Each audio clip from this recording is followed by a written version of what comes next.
D'où viennent ces roches? Pourquoi elles sont sur la plage, etc. Et donc petit à petit, vous voyez, on a le fleuve Hérault, et donc comprendre qu'elles n'ont pas toujours été là. Je suis animatrice environnement à l'association Demain la Terre. Donc on est une association d'éducation de l'environnement. On fait découvrir le territoire centre Hérault, et notamment sur les thématiques nature, paysage, mais aussi tout ce qui est sensibilisation aux déchets, aux énergies renouvelables, etc. L'association est basée à Gignac, elle intervient sur le quart d'Hérault, donc il y a toute une partie d'animation auprès des scolaires et aussi toute une partie de programme grand public.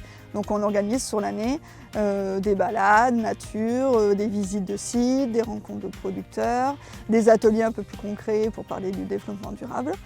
Et, voilà. Et donc dans le côté géoparc, on va faire des balades au coucher du soleil du côté du Salagou, des randonnées aussi en lien avec le grand site de France, Gorge de l'Hérault. C'est le site du Pont du Diable, effectivement. Donc moi j'aime beaucoup parce qu'on est vraiment à la limite entre deux zones. On a la fin des montagnes, donc la fin des gorges, et la partie plaine. Donc voilà, c'est vraiment un site charnière. Ces galets, ils viennent de roches qui sont plus hauts. Et donc on a une carte géologique assez simple autour du fleuve Hérault. Les différentes couleurs représentent les différentes roches qui affleurent. Et donc le granit, il vient de la zone rouge, donc toute pas très loin du Mont Égual.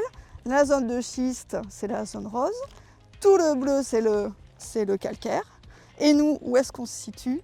Eh bien, on se situe juste ici, à la fin des gorges. Et puis voilà, il y a un très joli paysage qui est assez connu avec ce vieux pont du Diable.